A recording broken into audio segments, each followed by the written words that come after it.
What the was up with all the F-bombs in this film?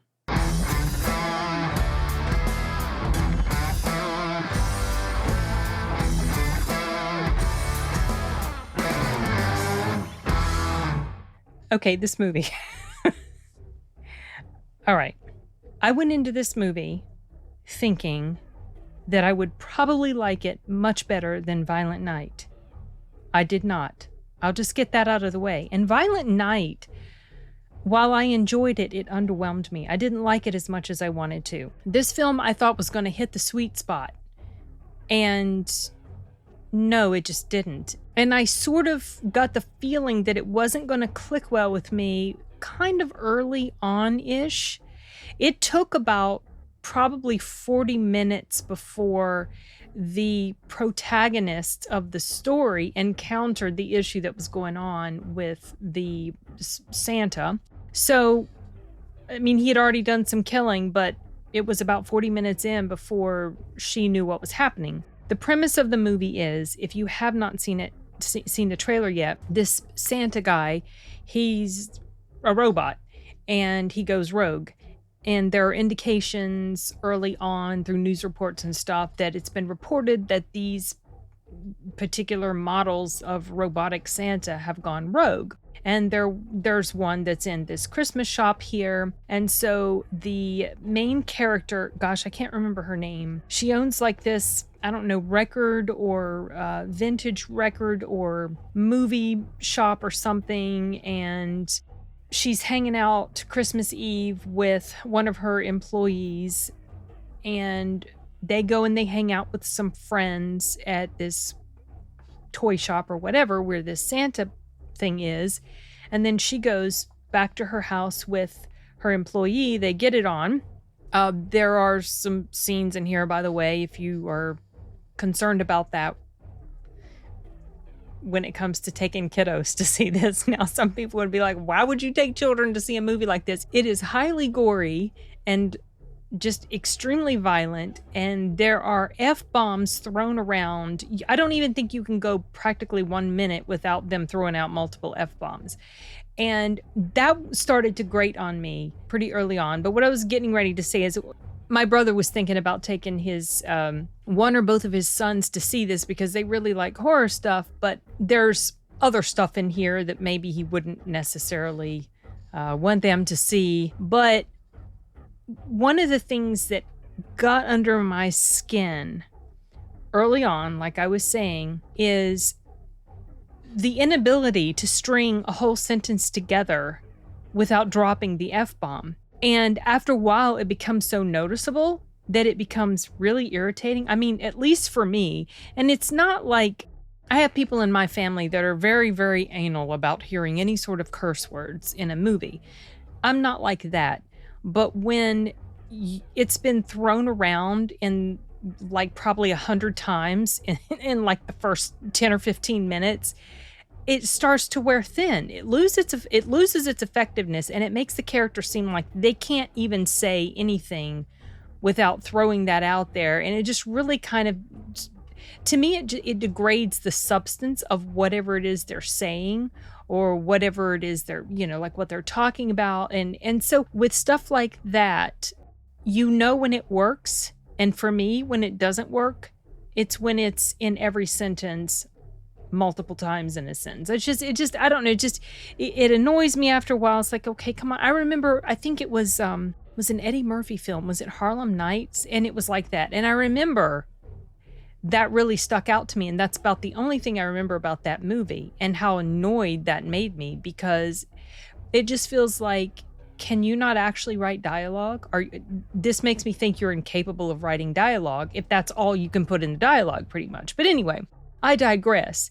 That wasn't the only thing that aggravated me about this movie. The main protagonist, I did not like her. She was brash.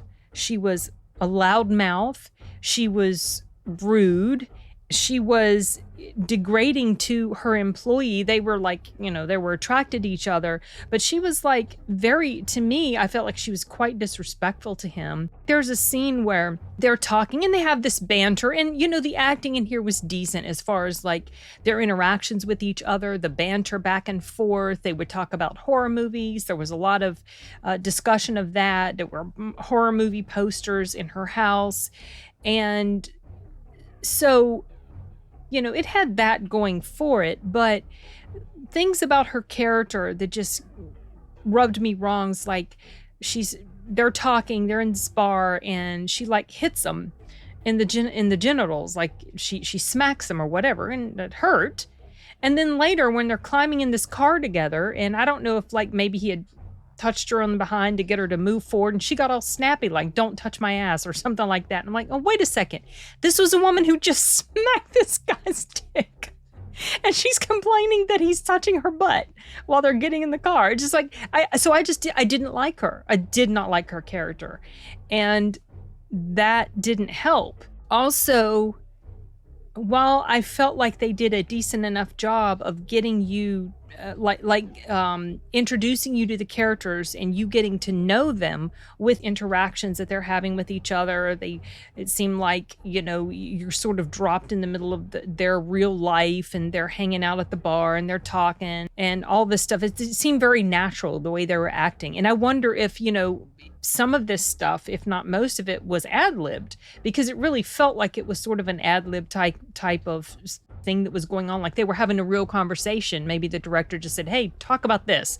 And they just did whatever. I have no clue. That was just the feeling I got. And that's not necessarily a con. I'm just saying it felt so natural. It felt like they were really just having a regular discussion. But anyway, what the heck was I even talking about? You're dropped right into this little town. I don't even remember where it's supposed to take place, and I don't even remember her name. I don't even care, because I disliked her to the point that I honestly didn't even care if she died. And that's not great when you can't pull for your main protagonist, and I didn't. And in fact, this movie lost me probably about 20 or 30 minutes in. By then, and it's not a very long movie, it's about an hour and a half. By then, I just kind of knew that it wasn't going to click with me. There were parts about it that I did enjoy to an extent. Like at the end, there's a scene where this Santa's like a robot, and he becomes all Terminator-fied. And by that I mean, like, you can see his endoskeleton. I thought that was actually pretty well done, the practical effects of that, and it did look like practical effects. The way he's moving around, the way his head's bobbing around, and the laser beam things coming out of his eyes as he's like scanning and looking, and the way he's moving, I felt like that was a better job than before he got all gnarled up with with his skin being all ripped off and everything. That was a better representation of the machine that he was, as opposed to before, when he just looked like a regular human. Now, he's supposed to be this robot, but obviously you can tell it's a human playing the part, but he didn't act as robotic as I would have expected him to. But whatever. There were parts at the end where he's chasing her down that's very, very reminiscent of the Terminator. Even some moments in the score, how the Terminator theme was like boom, boom, boom, boom, boom, like that. They would do like boom, boom, boom. It reminded me of Terminator. And that seems quite evident. There's even a part during the chase down that he's having with her where he's crawling on the floor after her and she's crawling on the floor to get away because her foot is injured or she's hurt or something. It was like not almost, it was basically ripped straight from the scenes of the first Terminator, and not necessarily in a rip-off sort of way. Kind of like to pay homage to the great classics of 80s slasher movies, or just horror and sci-fi sort of slashery stuff. But speaking of 80s and paying homage to that decade of film, this movie felt very 80s like. Well, they had like the grain was very gritty, even though it takes place in today's time because they had cell phones and everything. At one point, it was so reminiscent of the 80s style, or just the way that things looked on the screen that I was like, wait, is this supposed to take place like back in the 80s? And then I was, no, she had pulled out a cell phone. So I knew it wasn't, I knew it was supposed to take place during like today's time, but they definitely took a pretty interesting route with regard to cinematography. Now, regarding cinematography, while I did like some parts of how this was filmed, the grain in here, it was a little too heavy. And also the way they did some of the camera work, it was very jerky, especially when it would be from the perspective of the rogue Santa robot. It was from his perspective, and when he would walk, he was very stompy, and so the camera was jiggling a lot. And at one point, I had to close my eyes because it started to make my eyes and my head hurt. Like, it started to make me feel like I could get motion sickness if I watched this completely watch this without looking away. I didn't like that. And also, there were some parts where it was very shaky cam in general sometimes.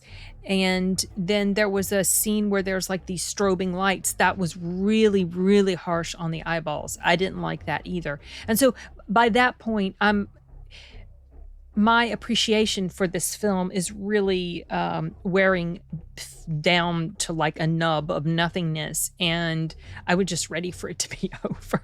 And I really hate that, because when I found out that this was a movie that was from Shudder, I was quite optimistic. And also, when I saw the positive buzz this movie was getting on Twitter from, fellow YouTube reviewers like me, I was optimistic. But then the same thing happened with Violent Night, and I go into Violent Night and I was underwhelmed. So I really, it's just like, what in the heck? I feel like if I can't depend on the perspective of my fellow YouTube movie lovers, I just need to just stop paying any attention to that.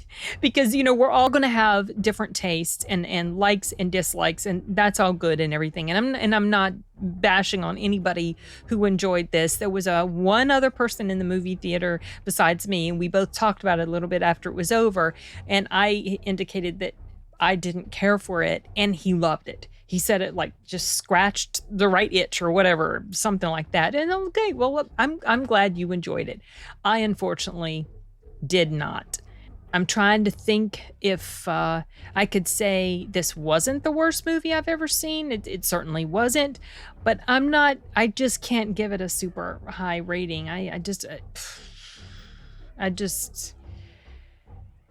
There were just so many different things. If it like the main character, the cinematography, and the score. The score was sometimes just overbearing and just too much and just constant.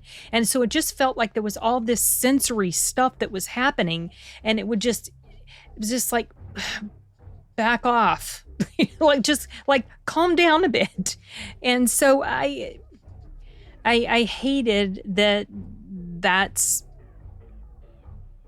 what I came away with. I just feel like I'm not doing so great on the batting average when it comes to movies at the theater as of late.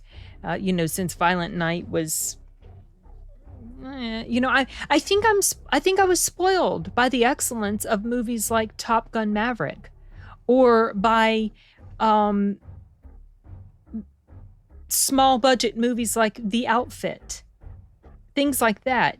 And while there have been films that I have enjoyed this year, I'm not feeling super inspired by a lot of movies that have come out in 2022, and the release schedule for movies in this month, December, is not really exciting. I mean, there's really nothing much that I'm looking forward to watch. The only other ticket that I've got for going to see something on the big screen this month is a ticket for the 40th anniversary of Conan the Barbarian. I'm more excited about that than any other new release upcoming. So that's kind of disappointing. Usually there's something at least once a month that sort of, I'm really looking forward to this. I'm not feeling that so much this year, unfortunately. I mean, I did have a top 10, and some I really did enjoy. and some were disappointments, but it's just feeling like overall this year hasn't been so great. Also, something else I meant to mention. I'm going through my notes. Some of the kill scenes were quite gory, okay, but you expect that. Some of the kill scenes, the effects, and it looked like practical effects. It harkened back to the awfulness of some of the practical effects of horror movies in the 80s. Like, so bad it was almost laughable. There were a couple kill scenes that were like that, where it was like, wow, that's just so obvious. That's not even convincing me that that's a human, that sort of thing. And it surprises me because nowadays you would think it would be better. And I've seen some great practical effects in horror movies, but this one, it felt like they spent most of their budget on the endoskeleton and the explosions. And speaking of this killer robot Santa, this dude was almost more unstoppable than the freaking Terminator. And I remember at one point when he's coming back up again, I mean, there was just like, nothing could stop this stinking thing. And after about the fourth or fifth time of him coming back again, I just laughed because it was like, okay, this is getting a little bit ridiculous now. And maybe that was intentional. Maybe that's supposed to be partly comedic. I don't know. But I kind of feel like it wasn't supposed to be. And also, I got tired of hearing her scream. I got tired of hearing her panting and breathing. I'm telling you, she just rubbed me in all the wrong ways. And I hate that because you want to like the final girl, or whatever. I mean, you want to like the protagonist in a horror film. You want to pull for them. I didn't. I liked that guy, and he was probably the only character I actually liked in this whole movie. That was her employee.